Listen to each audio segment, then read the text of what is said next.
Christian greetings to you once again, dear brothers and sisters, in the gracious name of our Lord and Savior Jesus Christ. Welcome once again to this channel and to this program. Jesus is coming very soon. For this time, I would like to discuss to you about this subject. It is about the physical warfare, the physical and political warfare compared to that of spiritual warfare. Sa ngayon ay nabubuhay tayo sa magulong mundo na ito. Maraming wars na nangyayari sa iba't ibang panig ng mundo, most especially doon sa Middle East regarding the conflict between Israel and Iran and other countries, and also between the war between Russia and Ukraine. And this is all about political warfare. And as we speak also about physical warfare or physical conflict, we know that alam natin na maraming individual na taong na may galit sa isa't isa. At yun ang sitwasyon ng mundo na kinabubuhayan natin ngayon. So, itong mga physical at political warfare na maraming individual na tao na mayroon silang kanya-kanyang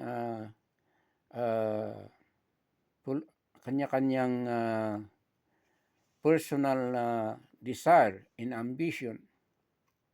At ganoon din sa mga nations dito sa mundo. Mayroon din yung mga nation na mayroon silang kanya-kanyang political ambitions. Yung gusto nilang i-expand yung mga territories nila, kagaya ng Russia. Kaya't inaway ang Ukraine. At tayo din dito sa ating bansa ay mayroon tayong problema, especially itong pinag-aawayan ng Pilipinas na West Philippine Sea na gustong agawin ng nasyon ng China. So, maraming mga nagagawang pag-aaway o warfare na nangyayari dito sa mundo. Ngunit gusto ko pong i-point out sa inyo, mga kapatid, na mayroong mas malalang klase ng pakikibaka ng isa ng mga tao, at itong pakikibaka ay sabihin natin na itong spiritual warfare. At itong spiritual warfare na ito ay mas malala na dapat ito ang i-face natin o i-concentrate natin na kailangan pagtagumpayan, sapagkat kung hindi natin mapagtagumpayan itong spiritual warfare na ito ay ipunta tayo doon sa pagkasira or sa destruction, mas lalo na sa pagkasira ng ating kaluluwa, the destruction of our own soul.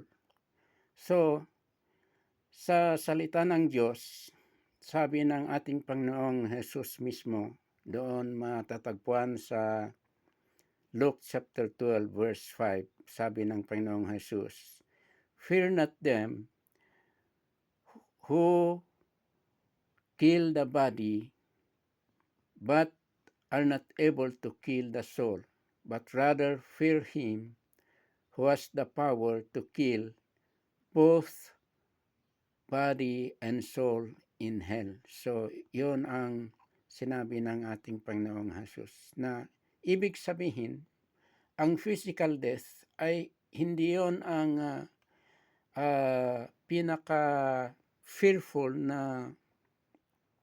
na hinaharap ng tao, kundi yung sinasabi nating spiritual warfare o pakikibaka, yon ang mas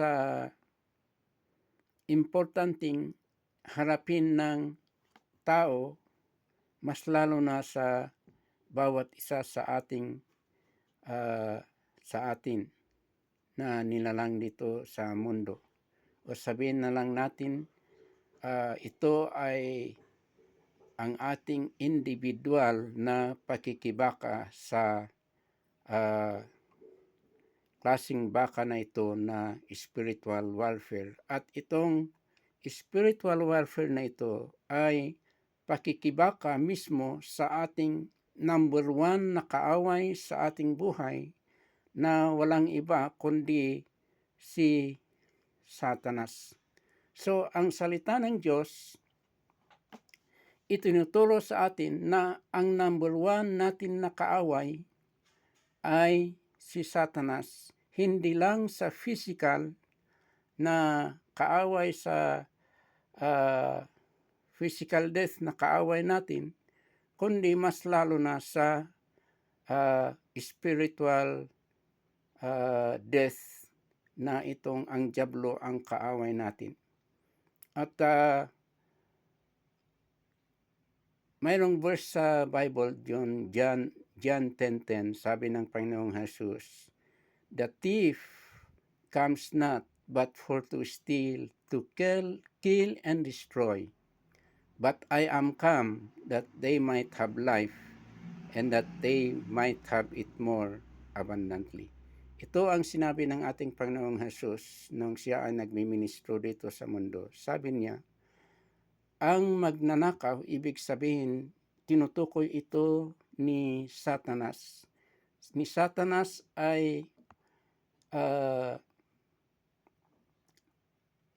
ninanakawan ang mga tao. Sabi doon, the thief, Satan, comes but to kill, to steal, to kill, and to destroy. Yon ang trabaho ng diablo. Ibig sabihin, ang diablo mismo ay gusto niyang sirain ang tao physically and spiritually.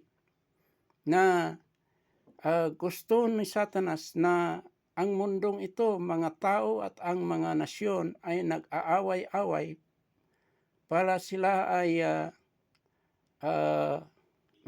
mamatay.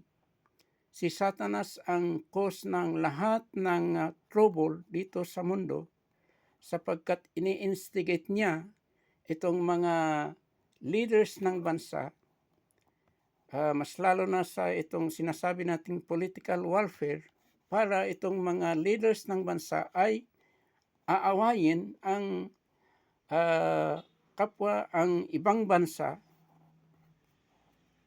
para maraming trouble na mangyayari, at ganun din para yung mga tao ay mamatay sila sa kanilang physical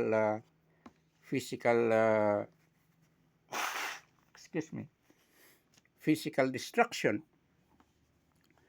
Pero sa salita ng Diyos, ipinapakita na ng salita ng Diyos sa atin dito na may mas lalang ginagawa ng diablo sa buhay ng tao, ay itong gusto ng diablo na sirain tayo sa ating spiritual life or spiritual hope, sapagkat gusto ng dyablo na tayo ay hindi masisave or hindi maligtas sa ating Panginoong Hesus. So ito ang ginagawa ng dyablo sa buhay ng tao. Kaya't gusto kong i-present sa inyo ang ating main verse ngayon na itong matatagpuan sa Ephesians chapter 6 verse 12. Ang sabi dito sa Ephesians chapter 12 verse 6, sabi dito, we are not fighting against flesh and blood, but we are fighting against powers. So, basahin ko dito kung ano ang sinasabi dito. Sabi dito, for we do not wrestle against flesh and blood, but against principalities, against powers, against the rulers of the darkness of this age, against spiritual hosts of wickedness in the heavenly places. So, excuse me. Itong pakikibaka na ito ay spiritual kind of warfare na mas malala sa sinasabi nating physical warfare. Sapagkat dito, ang sinasabi dito, ang ating kaaway ay itong mga spiritual powers, spiritual mga principalities, mga powers, mga rulers ng madilim na kapanahunan na ito. At itong mga spiritual forces or spiritual hosts of wickedness in the heavenly places. In other words, itong mga kaaway na ito ay walang tinutukoy, kundi itong power ng dyablo, itong organized system of satanic forces, not only to destroy physical lives, but also more specifically to destroy the spiritual life of the people. At itong mga spiritual forces na ito ay hindi natin makikita sapagkat si Satanas na mismo at ang kanyang mga spiritual forces ay mga espiritu sila na hindi nila makikita ng tao. Pero itong movement or power na ginagawa ni Satanas at saka itong spiritual forces na hindi natin makikita ay napaka worse na klase ng wickedness, napaka worse na klase ng paglilinlang sa buhay ng tao. At most importantly, itong ginagawa ng spiritual wickedness na ito in the heavenly places ay lilinlangin ang mga tao upang ang mga tao ay hindi sila maniwala sa kagustuhan ng Diyos. Upang ang mga tao ay i-divert nitong mga spiritual forces na sabihin nga natin ang pagpupuri ng mga tao na instead of giving their worship, adoration, and respect to God Almighty through our Lord Jesus Christ, they tend on worshiping the things of this world. They tend on worshiping evil spirits. depend on worshiping idols at mga iba pang klaseng nawo-worship. Ito ang ginagawa ng spiritual wickedness na ito, lilinlangin ang mga tao. Kaya't di ba mga kapatid, sa Bible, tinuturo sa salita ng Diyos na ang kaluluwa ng tao, kung mamatay ang tao, sabi doon sa Ecclesiastes, ang kanyang spirit at kaluluwa ay pupunta sa Diyos upang ang Diyos ang magja-judge sa kaluluwa ng tao. At noong panahon ng ating Panginoong Hesus ay itinuro tungkol sa buhay ng isang mayaman at ang isang pulubing tao. Itong mayamang na ito at saka si Lazarus. Nasabi ng ating Panginoong Hesus na nung itong mayaman na tao ay namatay, ang kanyang kaluluwa ay pumunta doon sa Hades. At nung si Lazaro na isang pulubi na tao ay namatay, ay sapagkat maskin man siya ay pulubi, ngunit mayroon siyang paniniwala sa Diyos, ay sabi sa salita ng Diyos, kinuha ng anghel ang kanyang kaluluwa at ipinunta doon sa saklot o in the bosom of Abraham doon sa paraiso. So yon ang katotohanan na sinabi ng ating Panginoong Hesus tungkol sa kaluluwa ng tao. Ngunit, tingnan natin dito sa mundong ito na ating kinabubuhayan. Mostly, ang mga tao ay naniniwala sila na ang kaluluwa ng tao ay pagalang-galang lang at pwedeng maging Diyos ang kaluluwa ng tao. Kaya't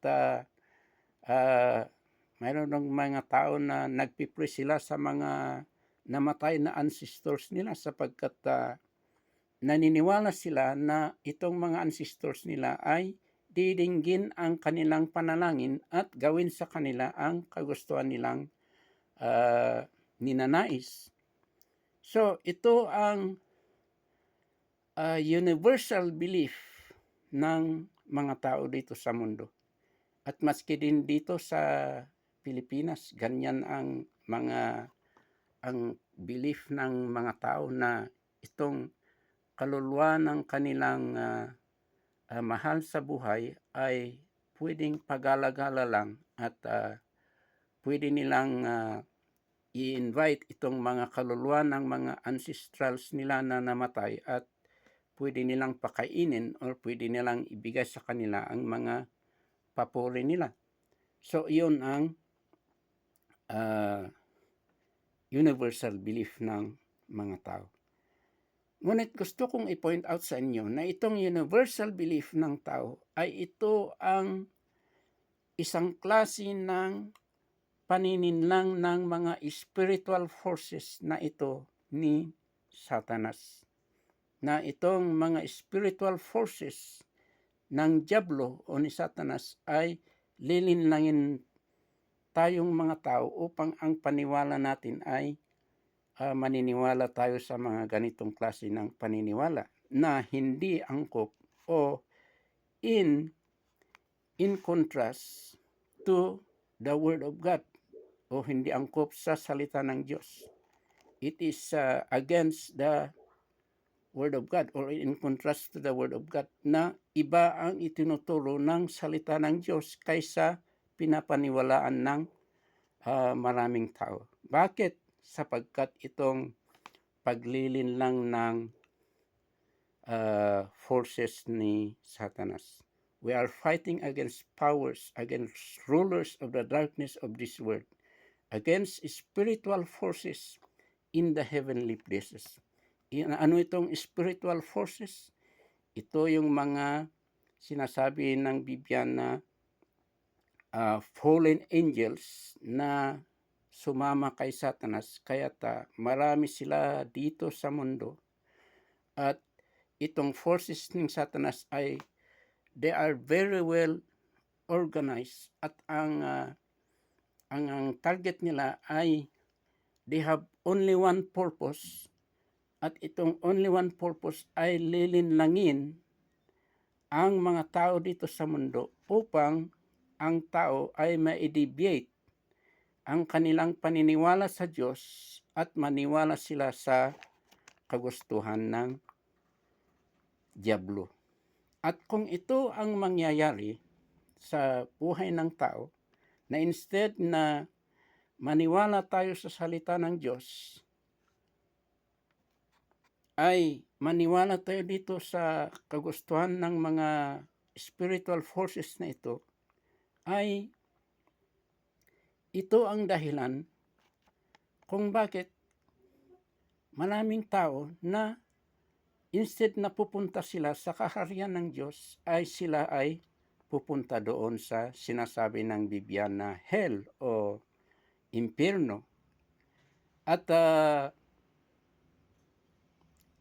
alam nyo kasi mga kapatid, itong inferno na ito ay hindi nagawa para sa tao, kundi nagawa para kay Satanas at sa kanyang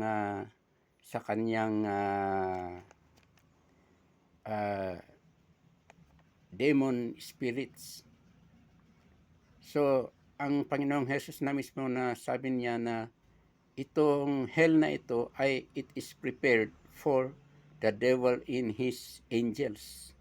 So, ito ang dahilan kung bakit itong inferno na ito ay na-prepare sa Satanas. Ngunit, sapagkat gusto kong sabihin sa inyo na si Satanas at itong mga evil angelic forces ay wala silang chance na mag-repent o masisave. They have no chance to be saved. Hindi kagaya ng tao na tayong tao ay God has given us the chance to be saved. Sapagkat ang tao kasi ay sinasabi ng Bible na man is made in the image of God. So this is the very reason why God wants to save human being from destruction. Pero itong si Satanas, they were not made in the image of God. Itong Satan at mga angels, they were not made in the image of God. So, they were not given the chance to be saved. They are destined to hell. So, ito ang buhay ng mga evil spirits na ito. Kaya ang Diablo, si Satanas, because he is doomed to hell, gusto niya na ang tao ay malinlang para may kasama siyang pupunta doon sa hell at the proper time. So, yun ang ginagawa ng Diablo. Kaya, ang sabi ko sa kanina ay ang most number one reason na ginagawa nitong mga evil forces ay linangin ang tao upang hindi sila maniwala sa Diyos, mas lalo na sa Panginoong Hesukristo, upang ang mga tao ay hindi sila maniwala sa Panginoong Jesus. Kaya't itong salitang Antichrist nga ay usong-usong salita na ito. Anong ibig sabihin itong Antichrist? Itong si Diablo at ang mga angelic forces, evil angelic forces na ito ay they are against Christ. They are against the plan of our Lord Jesus Christ. Kaya't sila ay ito ang ginagawa nila sa buhay ng tao. So, ang ibig kong i-point out sa inyo dito ay itong spiritual forces ay ito ang mas malalang kailangan i-face natin. We have to face this power of spiritual forces in our lives. And we have to fight against it, sapagkat kung hindi natin mapaglabanan ito ay ito panlililang ng dyablo sa buhay ng tao ay tayo ay maisama sa kanya na pupunta doon sa distraction. So, dito salita ng Diyos, dito itinuloy dito na kailangan natin iput kailangan natin na ano sa Tagalog, put on, sa English ay kailangan natin i-put on the whole armor of God para tayo ay, sabi nito, that we may be able to withstand in the evil day, or we may be able to stand the power of evil forces. So, ito, sabi nito, we have to put on this whole armor of God. At in conclusion ay ito, ibig sabihin, kailangan, most importantly, kailangan alam natin ang ang salita ng Diyos, at kailangan we have the faith, the true faith in our Lord Jesus Christ, so we can withstand this power of evil spirit. So, gusto kong basahin dito sa verse 17. Sabi dito, and take the helmet of salvation and the sword of the Spirit, which is the Word of God. So, ito ang pinaka-importanting kailangan natin. Take the helmet of salvation and the sword of the Spirit, which is the Word of God.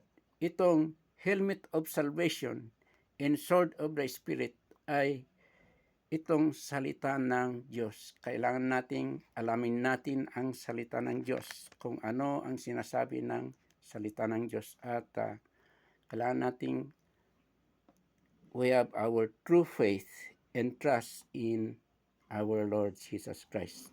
So, I think I have spent so much time sharing this thing, so I'm going to end. So thank you very much, brothers and sisters. I pray and hope that whatever is lacking in my explanation, the Spirit of God will continue to explain in your mind and in your spirit the truth about the Word of God. So once again, thank you very much, brothers and sisters. God bless you, and I'm praying for you.